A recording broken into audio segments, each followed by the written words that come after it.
Antonio Conte asked his specific request. The club had identified, or said this in previous videos, the club had identified a right wing back, a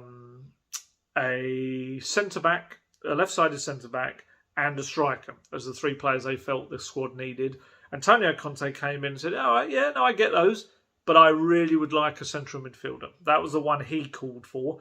Centre back idea got pushed off to the summer, and Conte got his central midfielder. He did. So he got the one thing he specifically asked for. So that's a positive. And who he got, of course, was Rodrigo Bentancur, who is only 24. He's achieved a hell of a lot at 24. He's won 3 Serie A titles. He moved from Boca Juniors to... it's really weird. It's one of those where my knowledge of him previously, like way back in the past, was probably from Football Manager. I'm sure when I used to play as Spurs back in the day, I used to sign him from Boca Juniors as this very talented young player. And then he went to Juve. Took a little time to settle in, but won 3 league titles there. And in that third of the consecutive 3 league titles, I think it was the 1920 season, he was pivotal. He was, I think it was it Sarri's team? I'm trying to think who it was. I think it would have been. There was pretty much everyone, knows anything about Italian football would have said he was probably their best midfielder. And he was only 22 in that season as well. Since then, probably hasn't quite hit those heights, and especially this season, Allegri's formation doesn't maybe naturally suit him.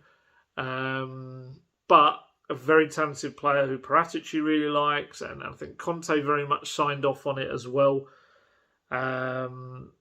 And the deal's quite interesting. It's another one. It's a classic Tottenham deal. It's very good when you look at it. Bear in mind, he's a 24-year-old Uruguayan international, 3 times title winner.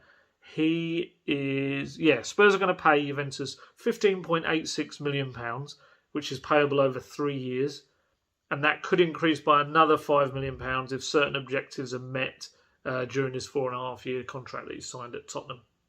So, financially, it's a very good deal. And I think he will add a lot to that centre midfield. Yes, it's not a straight swap for any of the players who have departed. He is more of a box-to-box / defensive midfielder.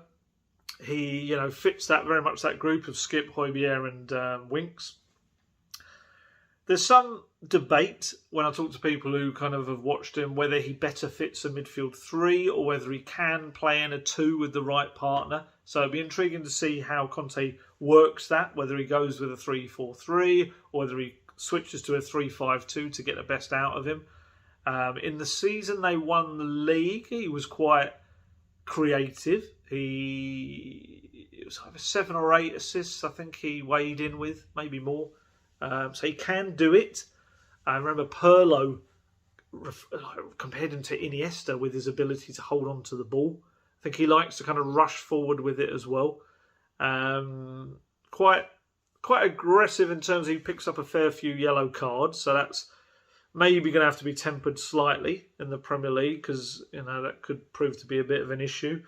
But, yeah, he'll join up with Spurs later this week. He's off with Uruguay. I think they've got a match, I think it's tonight, against Venezuela.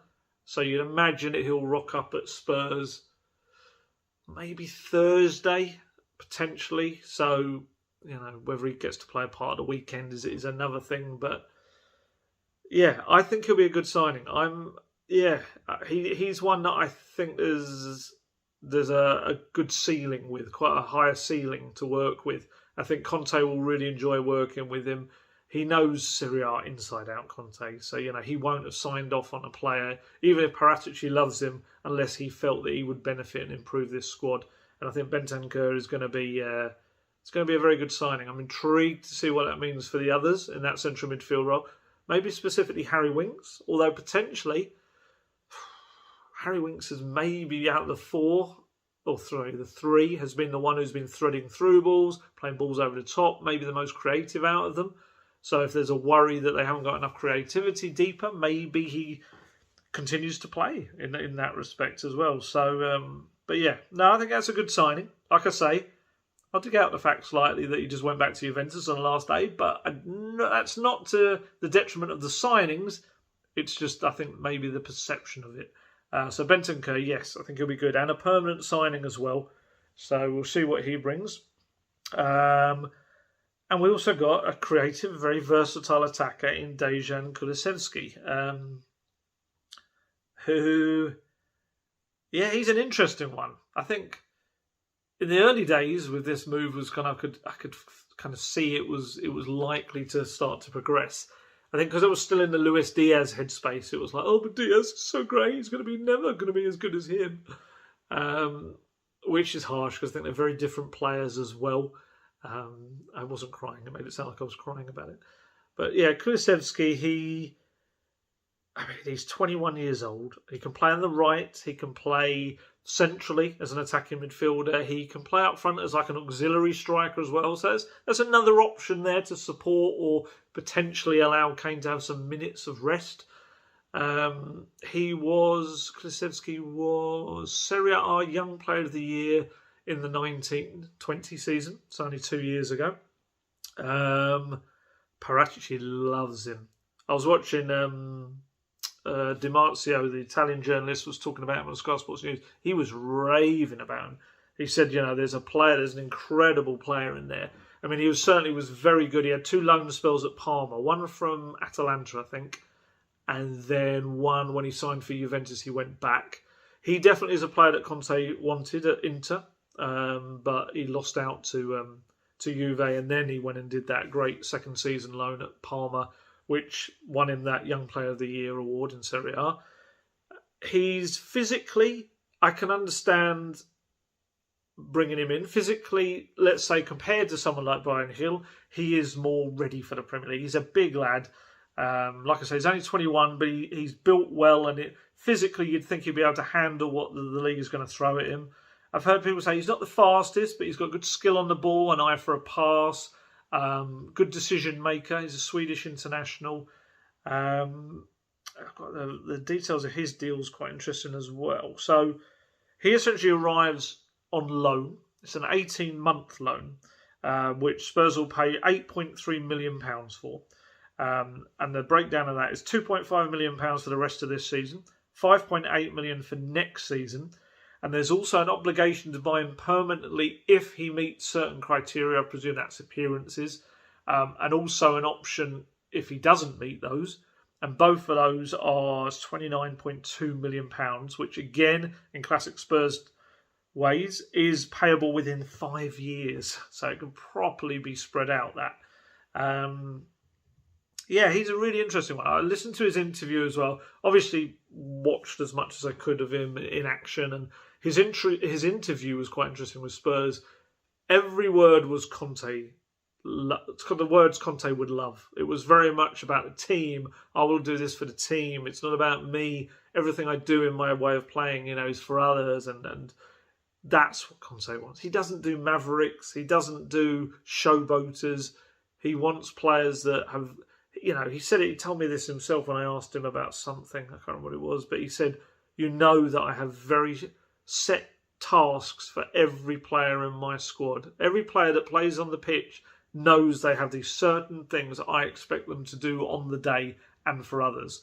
And it sounds to me like Kulusevski is going to be that kind of person that's going to revel in that. Currently with the 3-4-3, Conte has his 2 number 10s that sit behind Harry Kane. He fits perfectly into that because he's able to operate in the centre, but also able to go out onto the right, link up with the wing back and get crosses into the box as well. Similar to what Sonny would do on the left. So he does fit it very well, and it's like a try as you buy kind of deal. And if you think about it, if he smashes it over the next 18 months and absolutely fits into Premier League life really well, 29.2 million is nothing for someone that would be 22, maybe 23 by that point, who would be doing very well in the Premier League. And if he doesn't, the loan just kind of ends, unless obviously he's played a certain amount of games. But yeah, I like the look of him. Especially I'd say at Juve, he's maybe been slightly more in and out. Although think he's in recent games has been a bit more quite involved. He looks like he plays a lot of minutes. He plays in a lot of matches, but only half of those have been starts. In the last 5 games or so, I think he scored a couple of goals in those 5 games. He scored against Roma and possibly Udinese. There was another one. I remember he scored against Roma. I saw that. And he's a good option, a good versatile option. And yeah, everyone that seems to rave about him just feels that he just needs to continue to develop, and hopefully Tottenham will get the best of him. So yeah, while I am not entirely impressed by the methods and the lack of planning, I guess, that led to 2 incomings from Perisic's old club on the final day, I do totally feel that both players will fit what Conte's trying to do nicely.